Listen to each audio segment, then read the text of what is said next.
Alhamdulillah alladzi anzala sakinata fi qulubil mu'minin. Salawatu wassalamu ala nabiyyina Muhammadin wa ala alihi wa ashabihi ajma'in wa man tabi'ahum bi ihsan ila yaumiddin.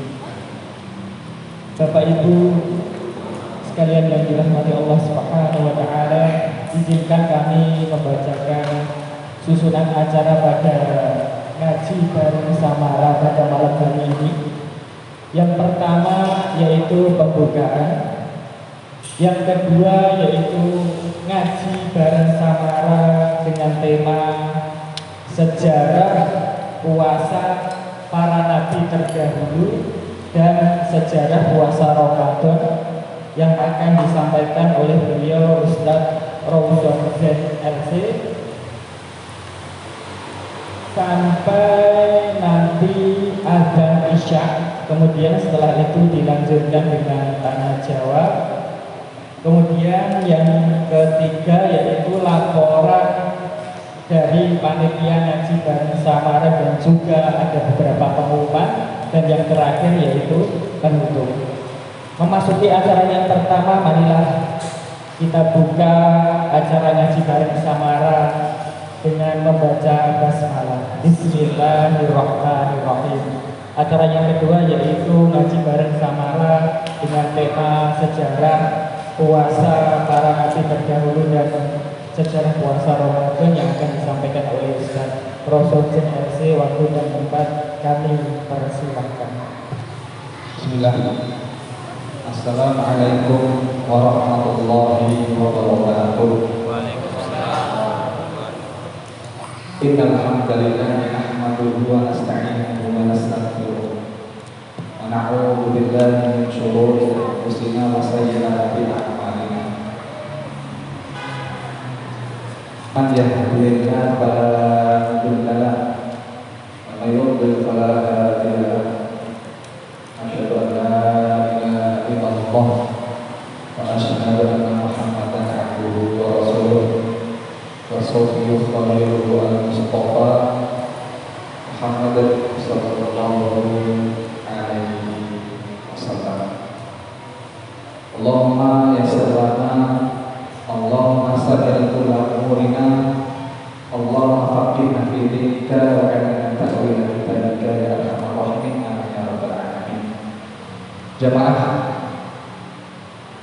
kita muliakan, semoga Allah mudahkan kita sisa-sisa umur kita ini untuk mampu mengerjakan ketaatan.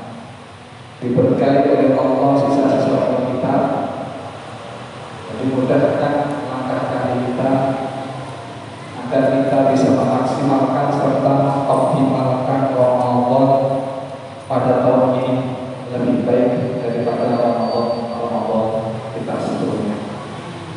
Maka dengan ini kita mohon kepada Allah, Allahumma barik lana fi Rajab wa Sya'ban wa balighna Ramadan. Ya Allah, berkailah bulan Rajab kami, berkailah bulan Sya'ban kami, dan juga sampaikan kami semuanya ke dalam bulan Ramadan. Allahumma amin. 3 bulan ini adalah bulan di mana ulama-ulama salaf, salafus saleh, salaful ummah itu telah mempersiapkan apa saja yang nanti dibutuhkan ketika mereka memasuki bulan Ramadan. Maka Imam Al-Baqili menyampaikan tentang kaitan fenomena Rajab dan Sya'ban sebelum nanti memasuki Ramadan, bahwa Rajab adalah bulan anggur, bulan anak, sedangkan bulan Sya'ban adalah bulan sambil, bulan memocoki tanaman, menyerap tanaman, sedangkan bulan Ramadan adalah bulan panen. Bagaimana mungkin seseorang yang tidak pernah menanam, tidak pernah menyirami tanaman akan memanen yang dia sejatinya tidak bulan Sya'ban. Persiapan memasuki Ramadan masih terbuka lebar.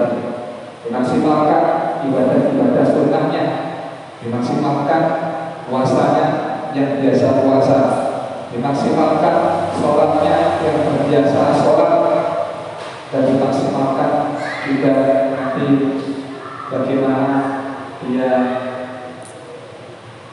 mengerjakan amal-amal yang lain. Jamaah yang kita muliakan, bulan suci Ramadan adalah di mana kita diperintahkan oleh Allah Ta'ala untuk mengerjakan puasa. Dan tentu puasa Ramadan bukanlah kewajiban satu-satunya yang Allah bebankan kepada umat ini. Kenapa kita katakan Allah bebankan? Karena Allah menggunakan kalimat kutiba alaikum. Kalimat kutiba dan kalimat kataba, sesuatu yang telah ditentukan oleh Allah, ditetapkan, telah ditulis oleh Allah. Alaikum, ala itu maknanya adalah di atas.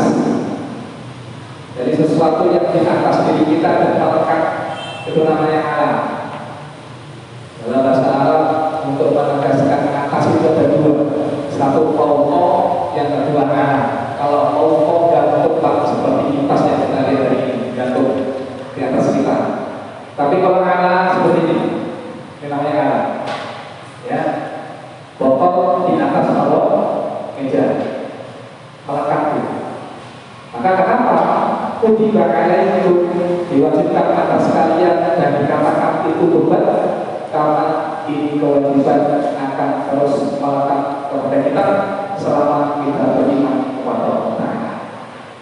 Jemaah yang kita muliakan, puasa ini juga tidak Allah Subhanahu wa taala wajibkan hanya kepada muslimin saja di zaman Rasulullah SAW hingga detik ini.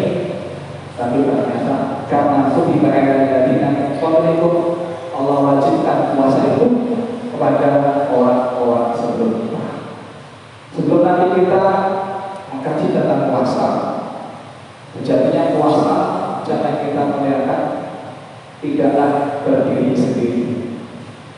Puasa Allah bebankan sebagai satu kesatuan dengan amalan-amalan wajib lainnya. Karena Allah di saat menurunkan perintah puasa itu tidak hanya puasa sendiri yang wajib.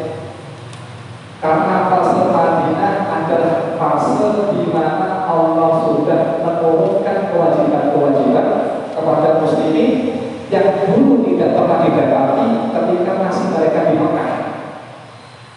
Untuk itu, para ulama mengatakan Mekah adalah fase di mana muslimin dikuatkan imannya, dikuatkan wadarnya. Ketika wadar itu kuat, diisi banyak beban di atasnya, maka bisa menampung semua. Tapi kalau beban itu rapuh, diisi banyak beban, semakin apa? Tidak mampu mengangkatnya. Maka dari itu fase Mekah yang banyak kita dapatkan adalah penguatan iman. Bagaimana yang kemarin kita sudah selesaikan pembahasan sirahnya. Kaitan masalah kewajiban yang saya pelajari adalah kewajiban sholat. Wajibnya sholat itu Allah wajibkan bukan di fase Madinah, tapi di fase Mekah. Di saat Rasulullah memuncak kesedihannya, Allah isrokan, Allah mi'rajkan, justru endingnya ada ibadah jalan. Jadi kepedulian Allah kepada Nabi-Nya, nanti endingnya Allah kasih beban mengerjakan sholat. Ketika memasuki fase Madinah, baru Allah Subhanahu wa taala menyempurnakan kaitan tentang ibadah sholat. Memang wajib, tapi kewajiban itu belum sempurna. Allah masih meletakkan tahapan-tahapannya.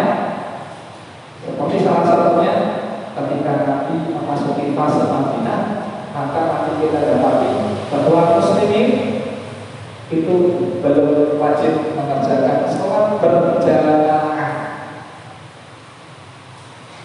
Awal kewajiban sholat berjamaah adalah sholat Jumat. Maka sholat Jumat itu pertama kali diwajibkan oleh Allah Ta'ala ketika muslimin berada di fase Madinah.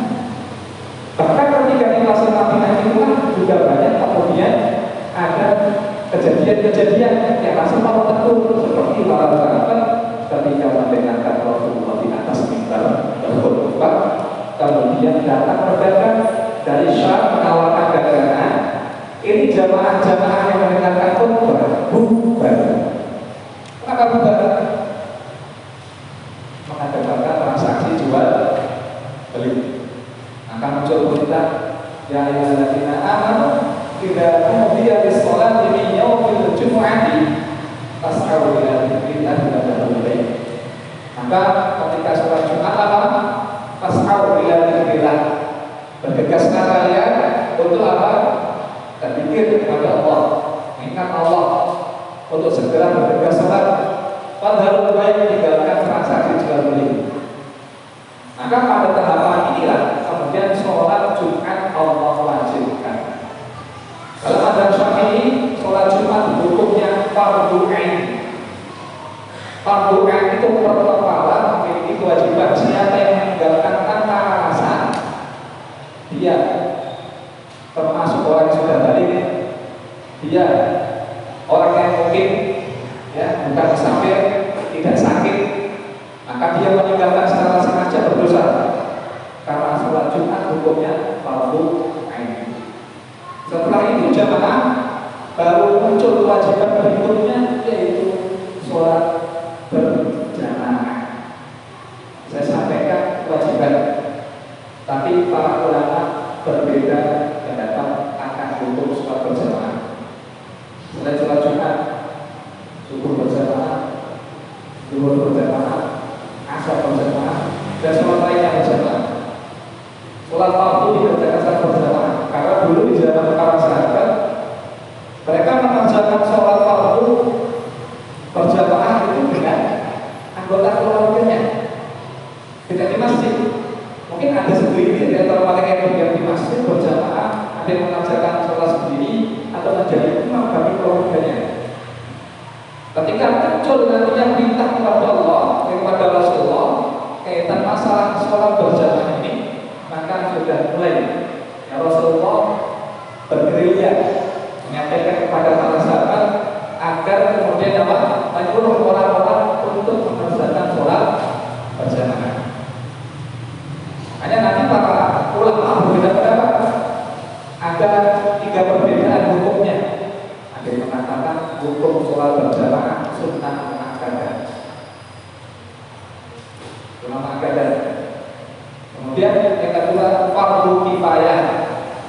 Maksudnya fardu kifayah apa?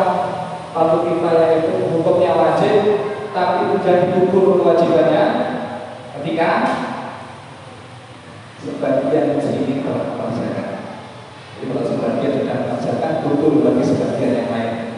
Tapi konsekuensinya jika dengan ada di satu tempat yang di situ tidak dikerjakan sholat berjamaah kecuali bisa mengerjakan panjenengan, maka wajib hukumnya. Kemudian pendapat yang terakhir hukumnya adalah fardu ain. Jadi ada 3 pendapat. Di mazhab Syafi'i ada 2, antara sunnah muakkadah dengan fardu kifayah. Antara 2 hukum ini, kalau beberapa ada yang mengeluarkan fardu kifayah, ada beberapa yang mengeluarkan sunnah muakkadah. Ala kulli hal jamaah Nabi bahkan pernah memerintahkan kepada para sahabat yang tidak berjamaah di masjid untuk dibakar rumahnya. Maka saking pentingnya sholat jamaah ini, sehingga sholat itu menjadi apa? Maksimal, menjadi sempurna. Allah sempurnakan dengan apa? Munculnya perintah mengerjakan sholat secara berjamaah. Tapi muncul lagi kemudian perbincangan akan di tengah para sahabat. Karena waktu itu sholat berjamaah, kalau misalkan sholat jamaah sholatnya di masjid, terus bagaimana cara mengumpulkan orang-orang agar mereka tahu kalau sekarang sudah masuk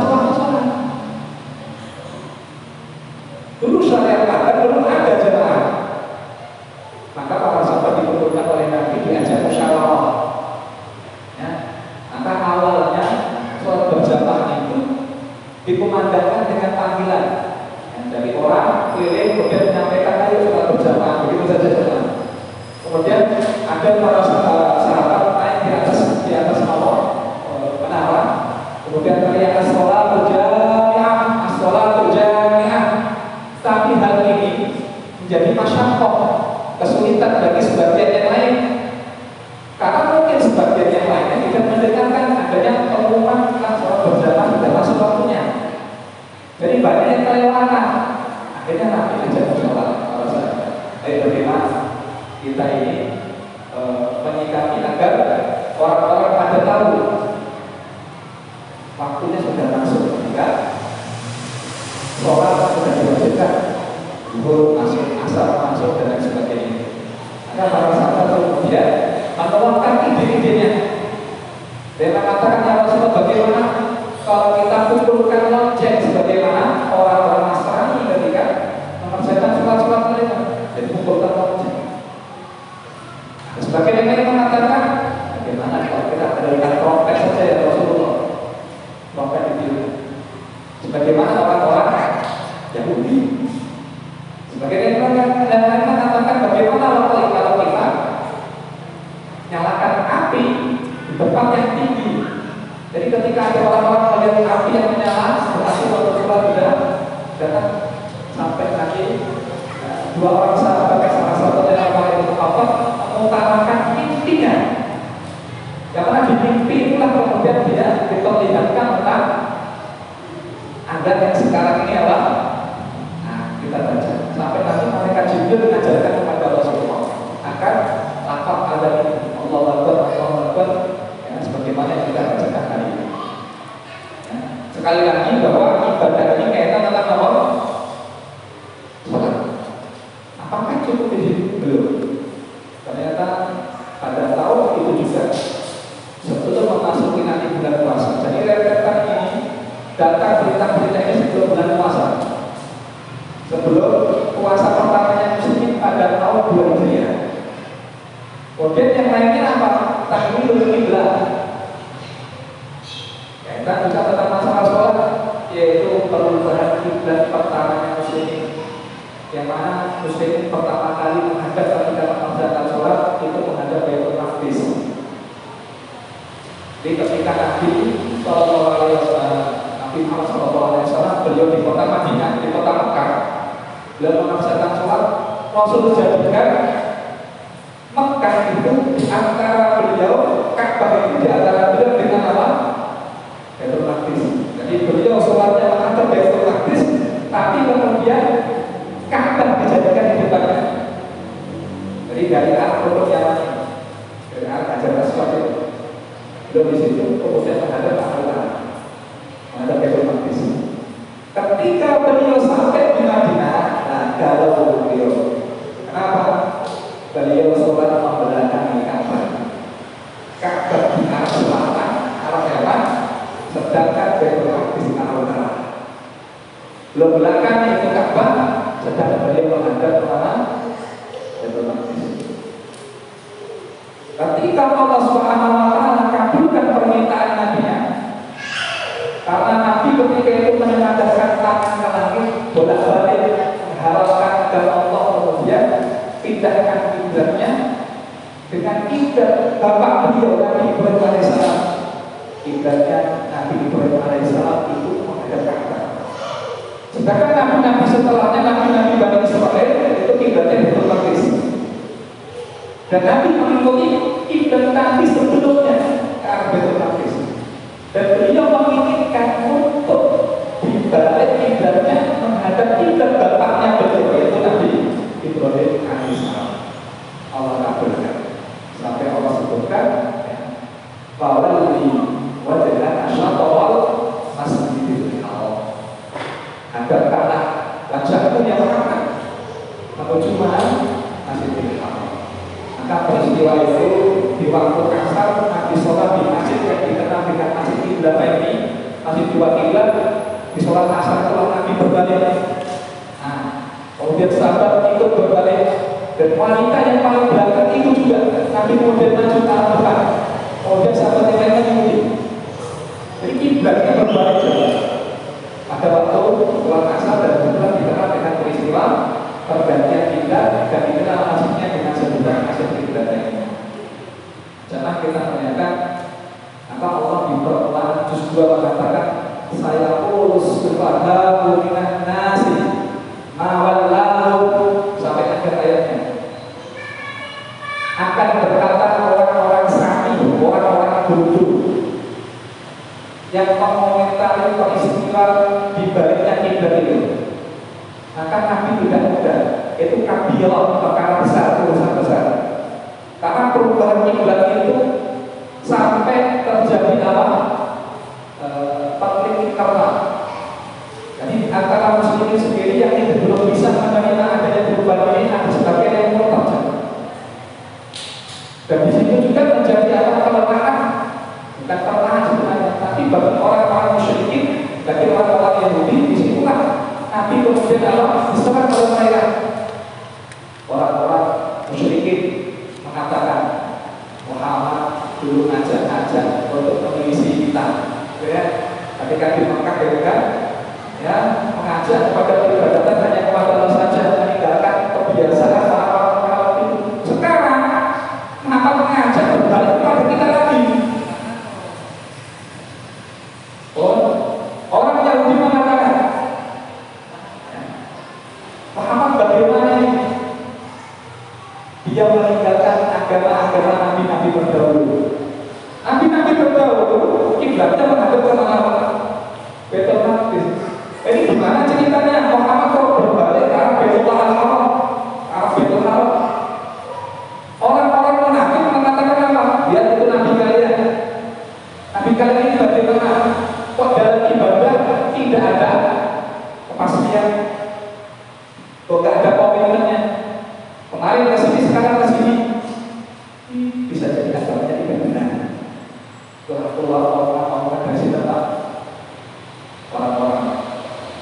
Ya, jadi kira-kira dari kisah tentang takdir kita ini, kira-kira kalau jenengan mau beramal, oke? Kira-kira terbebas dari omongan betul. Jenengan mau melakukan amal betul, kira-kira terbebas dari omongan manusia betul. Belum memang memiliki apa kebiasaan buruk, berubah jadi kebiasaannya baik. Kalau ketemu dengan teman namanya yang mensupport keburukan dia, kira-kira diomongi betul. Islam ini mudah. Tak ada ya, sok suci namanya. Nah, kita ngomong pasti aja ada. Ya, berapa lagi Pak? Kita sholat Jumat, berjamaah, ada, takbir, juga. Empat hal yang kita sebutkan ini tadi, tema besar Allah. Tema besar Allah. Tema besar Allah. Sholat. Ini terjadi dari tahun 1 Hijriah sampai tahun 2 Hijriah. Kata-kata ini semua. Sebelum nanti bulan Syawal Allah perintahkan pada tanggal 15 perintah untuk mengerjakan puasa di bulan Allah. Jadi sholat itu sudah tuntas semuanya. Dari tata caranya sudah tuntas, kiblatnya tuntas. Ya. Dan kiblat itu merupakan salah sah. Kalau jenengan sholat tahu arah kiblatnya ke barat atau menghadapnya ke timur, sebetulnya. Salah sahnya dan ada kiblat bagaimana orang tahu kiblatnya ada sana, tapi dia membelakang kiblat.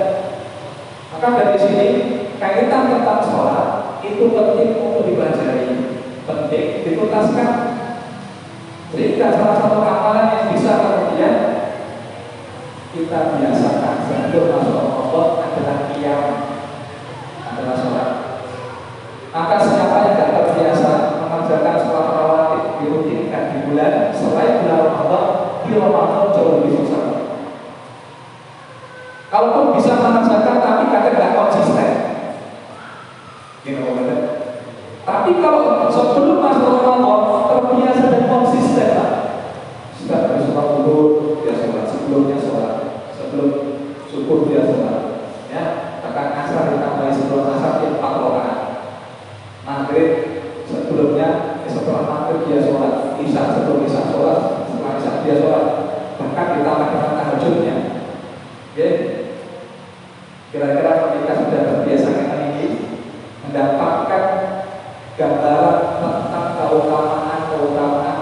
berlipat di bulan Ramadan, semakin gencar bapak sholatnya. Kenapa terkadang kita meremehkan? Karena tidak biasa. Maka apa? Dituntaskan kembali terus. Setelah itu pada bulan Syawal disitulah Allah perintahkan untuk mengerjakan bulan puasa. Maka puasa pertamanya muslimin itu terjadi pada tahun 2 Hijriah.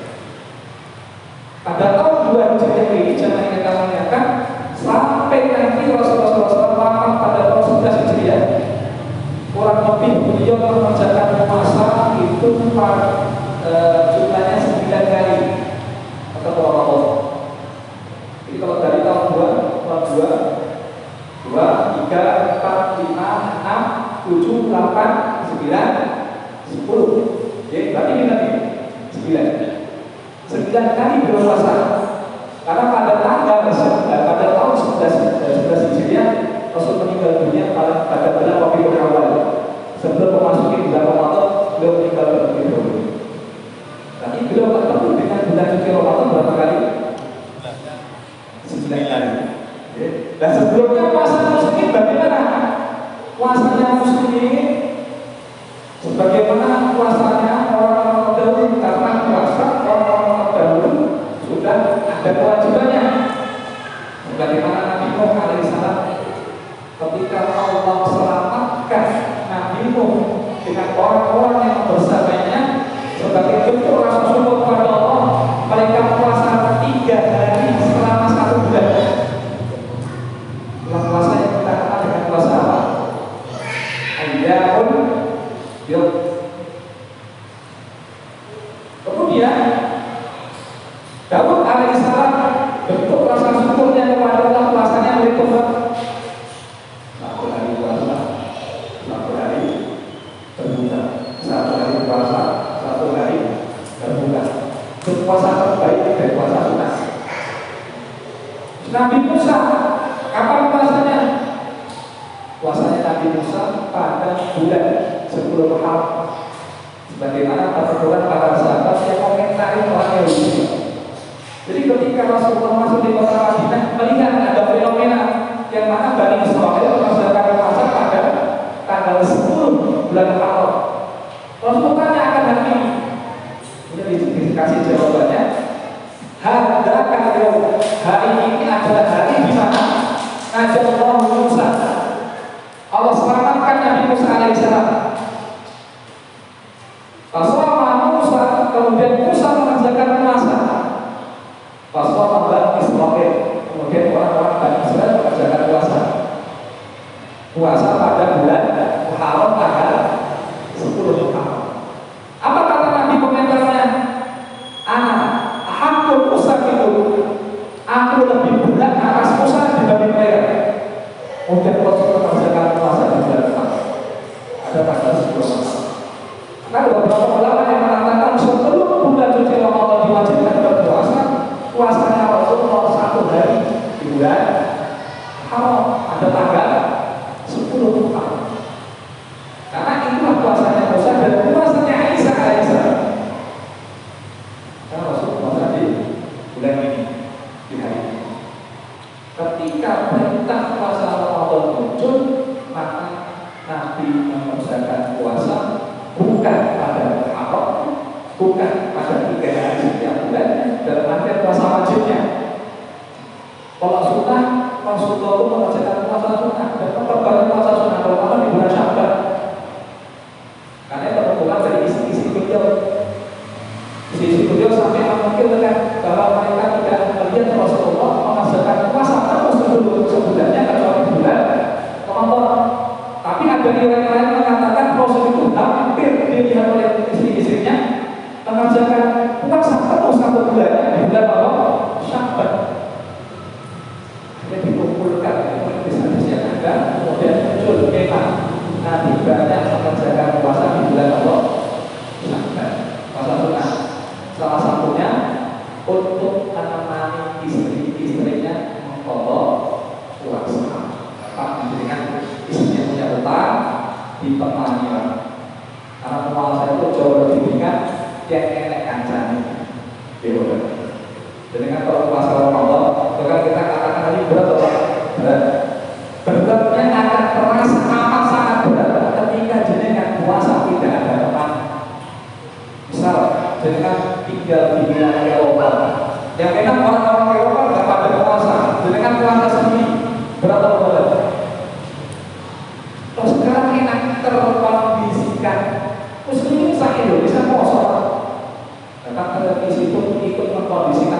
menunda untuk mengkodok puasa Ramadan karena tidak ada waktu sampai masuk Syakban pada tahun depannya sebelum masuknya Ramadan.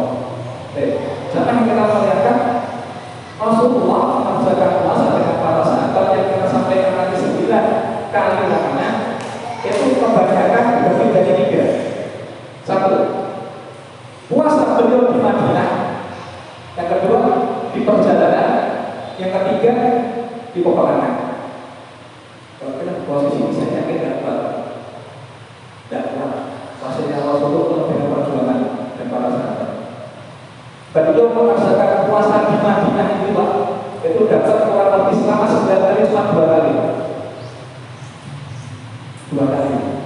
Karena kenapa kita ada hadis yang menyebutkan sholatnya Rasulullah SAW itu ya, kok kira-kira Rasulullah sepanjang malam karena memang didapati mungkin di Madinah cuma 2 kali ketika beliau melaksanakan puasa. 3 hari betul-betul Rasul keluar dari tempatnya itu oleh para sahabat, kemudian melaksanakan 3 hari. Hari yang keempat Rasul tidak ada, ditungguin sama sahabat. Sampai Rasul keluar, bertanya, ya Rasulullah, kami tunggu Rasul. Kok aku tidak keluar? Sebenarnya tidak keluar. Apa kata Nabi? Rasul, aku khawatir kalian hilang, ini wajib. Maka setelah itu sholatnya muslimin tarawih dikerjakan sendiri-sendiri. Jadi di zaman Umar itu Umar bingung Pak. Hari-hari muslim itu sholatnya di masjid ada yang jamaah di pojok-pojokan begitu Pak. Kemudian ada yang sholat di rumah tidak rapi Pak. Kemudian Umar beristihad mengumpulkan semua muslimin, kemudian dikerjakan sholat tarawih secara berjamaah dan Umar mengatakan nikmat bid'ah hadi, bid'ah paling nikmat adalah ini. Itu yang terjadi. Jadi yang lainnya bagaimana? Sebagian yang lainnya adalah peristiwa besar seperti ketika perang Badar. Kapan terjadinya? 17 Ramadan. Kita kemarin sudah bahas ya tentang Badar. Bagaimana pemaksanya muslim ketika itu tidak siap perang, cuma sekadar ingin mencegah kafilah dagang yang didapati oleh pasukan perang. Itu kondisi puasa pun bisa bayangkan dengan perang Badar muslimin yang Allah gambarkan karena Yusakuna ilal maut seakan-akan dikirim menuju mati itu Pak. Itu orang-orang pertama yang muslimin baru mulai puasa sudah banyak ujiannya. Pertama. Yang kedua, ketika waktu Mekah. Di waktu Mekah berangkat itu awal Ramadan dan pulang akhir Ramadan. Kalau saya tidak salah. Nanti kita akan kaji pada tahun 8 Hijriah. Peristiwa waktu Mekah itu peristiwa Ramadan. Maka ketika Nabi sampai ke Madinah, sebelum sampai ke Madinah, kemudian beliau mengambil air, kemudian menenggak air tadi dan dilihat oleh para sahabat. Apa terjadi perdebatan di antara para sahabat berkaitan berbuka di saat bulan Ramadan ketika mereka safar? Dicontohkan oleh sunnah Nabi. Kalau dalam waktu safar dapat masyakoh boleh berbuka. Apalagi safar orang-orang tertentu dibanding kita aja naik mobil AC-nya itu aja masih terlalu ya.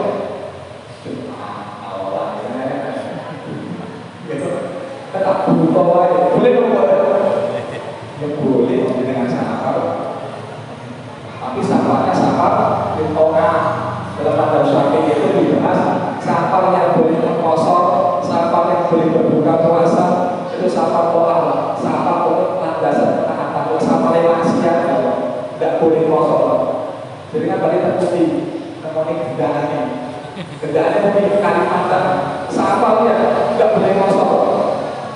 Kebebasan tetap saya tidak boleh kosor dengan. Kenapa? Safarnya maksiat. Yang diperbolehkan itu safar dalam landasan taat atau safar mubah, itu yang boleh. Peristiwa yang selanjutnya yaitu ketika Rasulullah SAW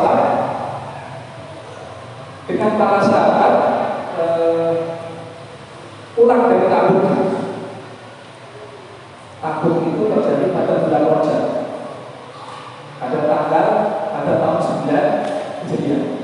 Jadi setelah menuju ke Fathu Makkah tidak bertabung.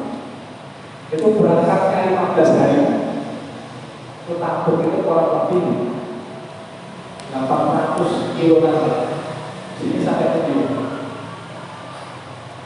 Ini sampai sini. Jakarta. Ini kan jalan kaki 15 hari saja. Kita ditata Romawi dilatih Nabi. Nabi itu jago. Ya, Romawi ingin lihat kesebelasannya muslimin. Rasul berangkatkan pasukan apa? Gak main-main.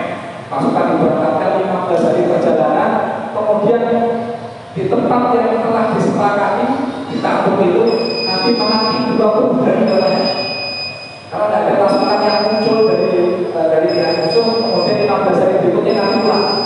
Itu totalnya 50 harian. Maupun sudah persiapan ya ini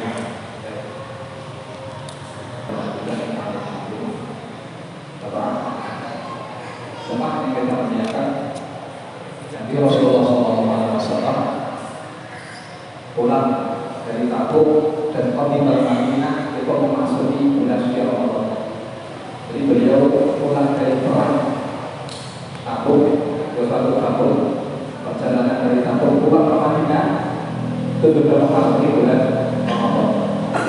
Jadi kita lihat bagaimana Ramadan Rasulullah SAW. Kalau ingin kita baca banyaklah kejadian-kejadian. Ini ada banyak poin-poinnya apa saja yang terjadi di bulan Ramadan. Tapi memang Rasulullah SAW banyak menghabiskan Ramadan untuk perkara-perkara yang berkualitas, untuk hal-hal yang meningkatkan ketaatan kepada Allah. Sehingga dengan perintah jihad yang pertama kali muncul pada tahun Hijriah, yaitu perang Badar. Kemudian nanti setelah perang Badar muncul dan masuk perintah-perintah perang lainnya. Dan Rasul memerangi kaum-kaum yang menyelisih perjanjian dengannya, termasuk orang-orang Yahudi, termasuk nanti memerangi orang-orang Makkah ketika terjadi Fathu Makkah itu. Maka sebenarnya Ramadan itu adalah bulan di mana kita berjuang. Selain bagaimana kemudian kita mengatur hawa nafsu sedemikian rupa, disitulah muncul esensi takwa.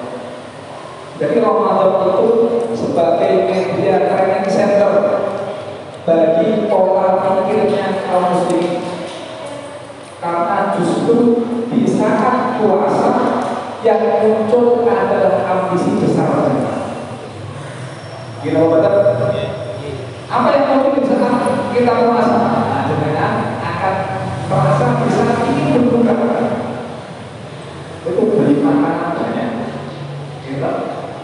Yang dibeli kolak ada, es buahnya ada, gorengan ada, kurma ada, nasi padang ada, satenya. Kalau yang dimakan apa mungkin? Dari semua yang dibeli, yang dimakan banyak atau semuanya dimakan, atau dimakan sedikit. Berarti yang lapar apa ya? Yang lapar apa? Di situ memang karakter khas daripada jiwa kita, hawa nafsu kita tidak akan pernah kenyang. Karena Nabi mengatakan, "Malah ada ya asal membangun."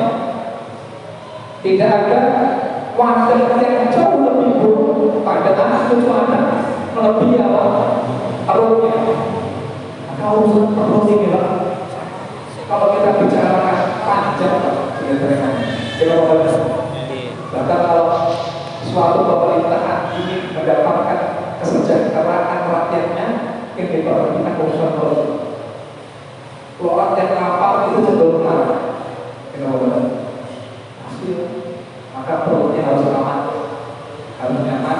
Yang kedua, keamanan. Urusan perut dan keamanan.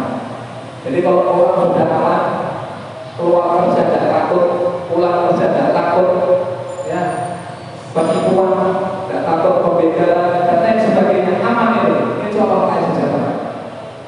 Siapa yang kita tanyakan? Maka jika perut itu adalah WA atau gejala yang terburuk, maka kita akan lihat perut kita tidak tidak akan pernah ada tanyanya untuk menikmati sesuatu. Terlebih lagi sekarang kamu yang dilihat oleh generasi sekarang, apa makanan-makanannya serba pilih, karena sudah mulai muncul bertebaran ya, food blogger. Ya. Jadi kalau bahasanya anak-anak Gen-Z itu apa? Makan di sortir apa? Mukbang. Jadi sekarang ada metode sekitar kira-kira yang dicari makanan yang pertama kira-kira wisata kuliner kayak sudah pernah kita lagi untuk enak datangi. Nah, jadi kalau tidak enak tidak lengkap.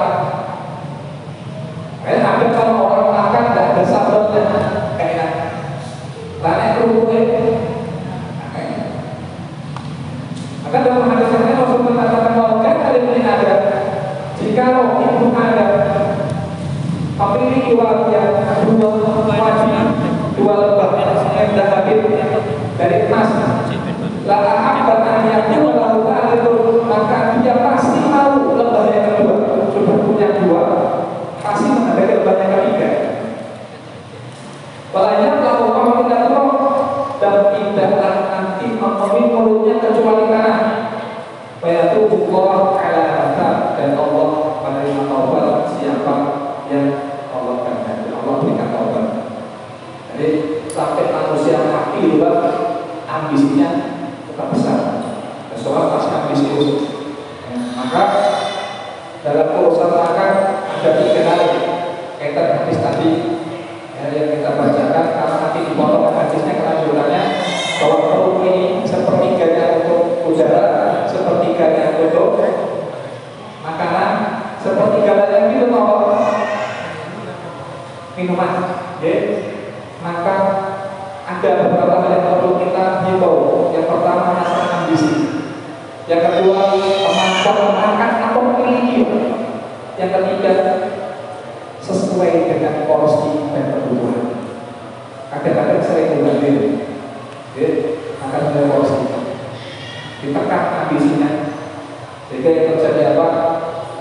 Puasa menjadi wadah kita alamiah menekan hawa nafsu. Makanya kenapa para sahabat itu kalau kita jihad lawan hawa nafsu, jaga lawan, apalagi jihad besar, apalagi muslimin, apalagi musyrikin. Itu antar sahabat aja itu mana yang kita ceritakan terjadi apa? Konflik di antara mereka, apalagi antara kita, apalagi antara kita berdua. Baik, ini sekiranya ya yang bisa kita sampaikan. Dan masih ada yang terakhir, yaitu nanti kita kunjung pada tahun 2022 Hijriah, pada tanggal 29 Ramadan Allah wajibkan zakat, baik zakat mal atau zakat fitrah. Dan baru Rasul mengajarkan sholat Idul Fitri pertamanya pada tahun 2 Hijriah. Setelah puasa pertama pada tahun 2 Hijriah, setelah Nabi mengajarkan sholat Id sebagai hari raya besarnya siapa? Karena Nabi ingin menyelisih hari raya besarnya siapa? Orang-orang Yahudi. Makanya muncul 2 hari raya sebagai perayaan besarnya kita. Kita bisa kita sampaikan, kita kembalikan ke pembawaan acara. Assalamualaikum warahmatullahi wabarakatuh.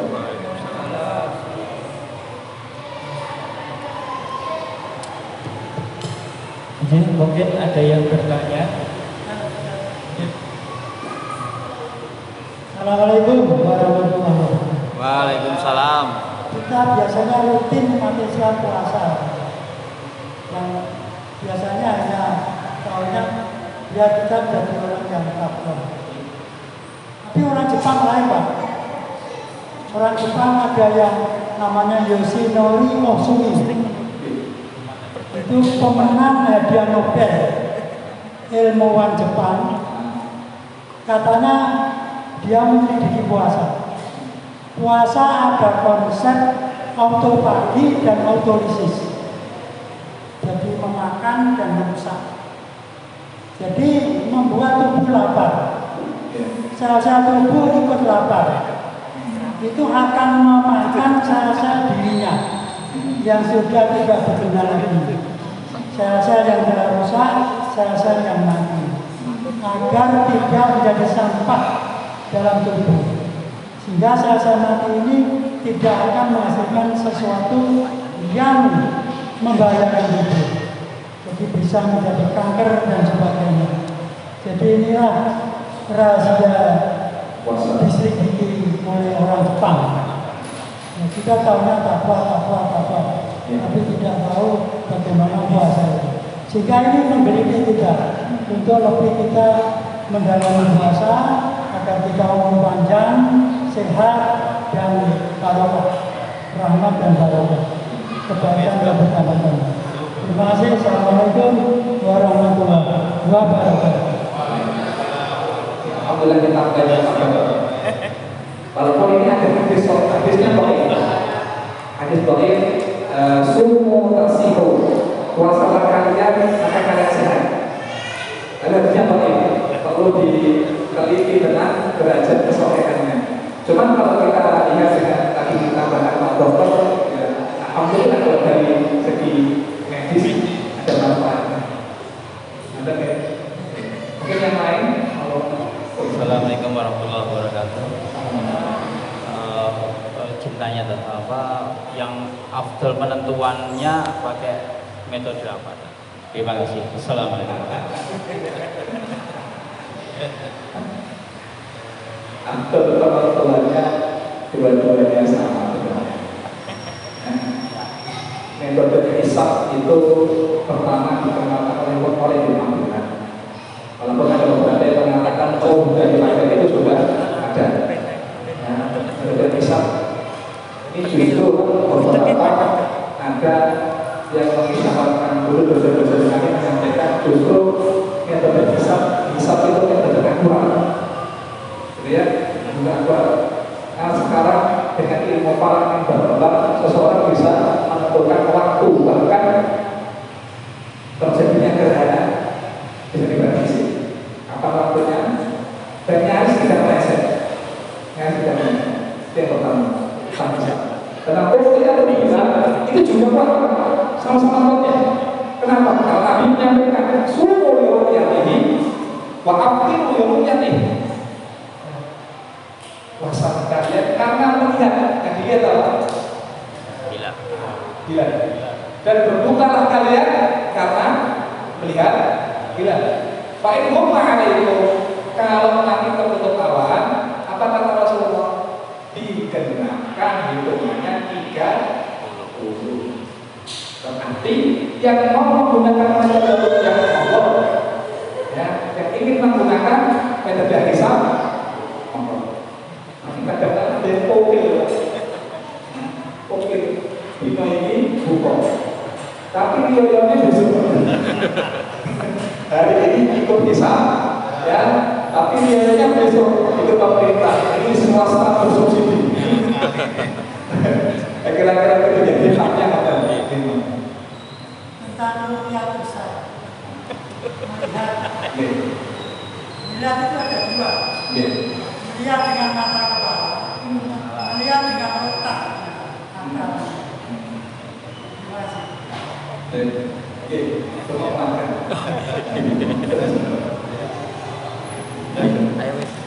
Cukup ini Sambut. kita kembalikan ke pembelajaran. Assalamualaikum warahmatullahi wabarakatuh. Waalaikumsalam. Kepada Ustaz prosesnya dan juga yang bertanya sama yang bertanya. Acara selanjutnya yaitu laporan ngaji bareng Samara.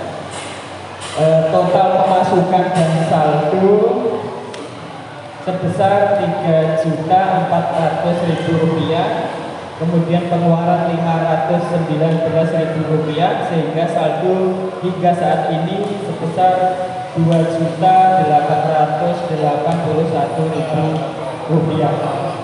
Kami sampaikan kepada para donatur, para muhsinin dan orang-orang yang mensupport kegiatan ngaji bareng Samara. Kami sangat berterima kasih banyak dan semoga Allah Subhanahu wa taala membalas amal kebaikan panjenengan sedaya. Amin ya rabbal alamin. Kemudian jadwal ngaji pekan depan yaitu temanya fikih puasa kedua yang akan disampaikan oleh Ustaz Habibus Salam Gajo. Jadi meneruskan kajian yang kemarin yaitu fikih puasa kedua. Maka menginjak acara yang terakhir, marilah kita tutup acara pada malam hari ini dengan doa kafaratul majelis. Subhanakallahumma wa bihamdika asyhadu an la ilaha illa anta astaghfiruka wa atubu ilaik. Alhamdulillahirabbil alamin. Wassalamu alaikum warahmatullahi wabarakatuh.